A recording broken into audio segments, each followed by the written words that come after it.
What's going on YouTube? Lord Zhang here, coming at you with another Uber set challenge, episode 5, Orphan's Call. To my knowledge, there is no lore regarding this set. Let's get right into the items. First item we're going to be talking about is arguably the best melee helm in the entire game, Golium's Face. 35 crushing blow, 15% deadly strike, 30 faster hit recovery. Probably not a better helm for a melee character in the entire game. The shield, 40% faster block rate, 55 increased chance of block. That's not too bad if you're trying to hit max block. That's about the only purpose of it though. The gloves, 20% increased attack speed, 100 to attack rating. A little bit of fire resistance, those aren't horrible. And the belt, 5% life and 5% mana stolen per hit. A little bit of cold res, not that great really at all. I mean, the mana leech is kind of cool, but that's about it. The entire set gives you 20 extra strength, 10 dexterity, 85 to life, 15 all resistance, and 80% magic find, which seems kind of out of place as it doesn't really seem like a very good set to stack magic find, but whatever. Go ahead and open this portal, slam these potions. I could have easily used a smiter on this set, but I kind of wanted to keep things a little differently, so we're going to be playing today with my favorite character I think I've ever made, and that is the Elemental Zealer. He is a Zealer, but stacks elemental charms, uses a Storm Lash, which if you've never used one before, probably my favorite item in the game. So the other gear we're going to be using is the Rising Sun Amulet, Fortitude, Gore Riders, Dual Raven Frost,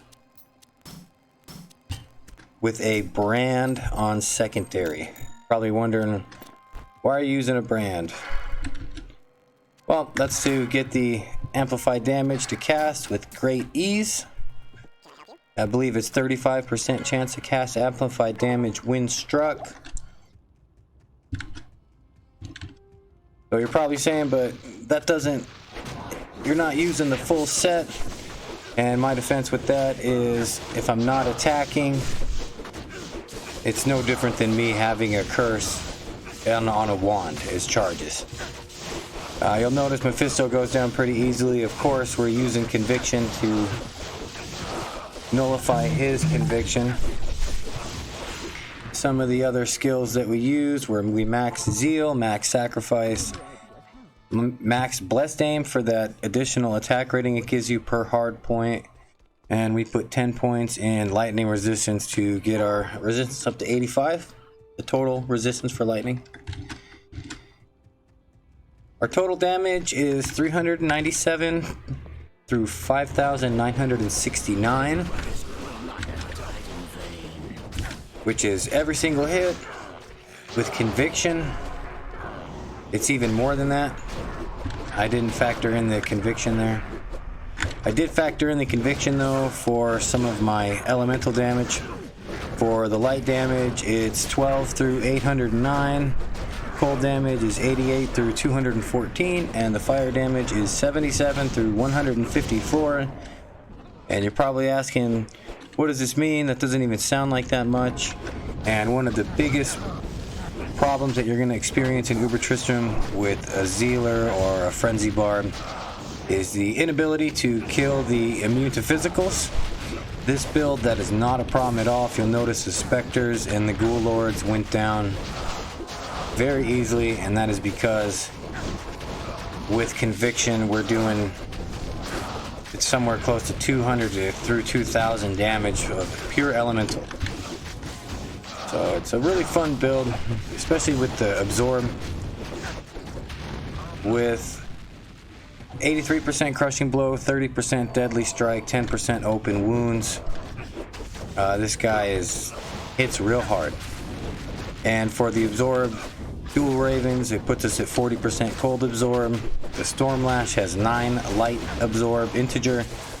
And of course, Rising Sun 63 fire absorb integer. very hard to kill this guy.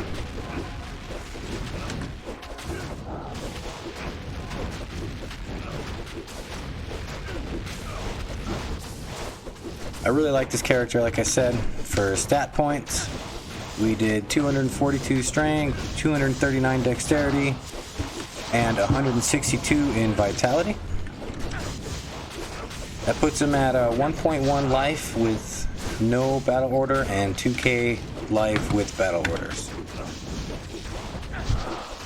Part of the issue I'm having here with Diablo, why he's not dying so fast in comparison to Bale, is that these Venom Lords are eating his hits,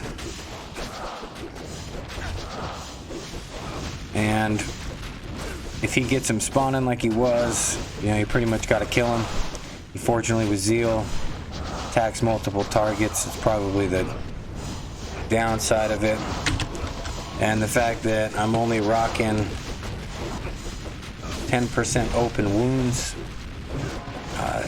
That means that I'm probably not hitting him with that open wounds because it's getting dispersed amongst the other minions.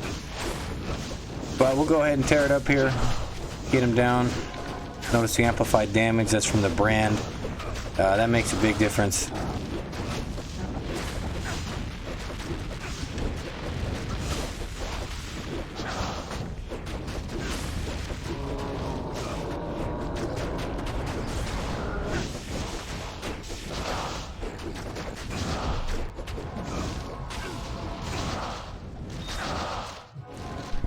Go ahead and check out and see what this torch is. See if we can strike gold. Go over the gear real quick. If you've never used that Eth Stormlash before, it's really good. Even if you have a regular one, yeah, it has like a 10% chance to cast static field. Or I don't know if it's 10%, it's around there, but it's casting static field with the massive lightning damage. A really fun item to use. Really enjoy this character. The charms are a total pain in the ass to find, but if you have the patience, a cool thing to do with these charms are that bots sell them to the merchants. So if you're in there on Battle.net playing with some bots, check out what the merchants drop. The sell, you'll be surprised. 1820 Paladin Torch. Nice. Probably gonna end up using that. Well, glad you guys stuck around for the end of the video. And we'll go ahead and see you at episode 6. Y'all have a good one.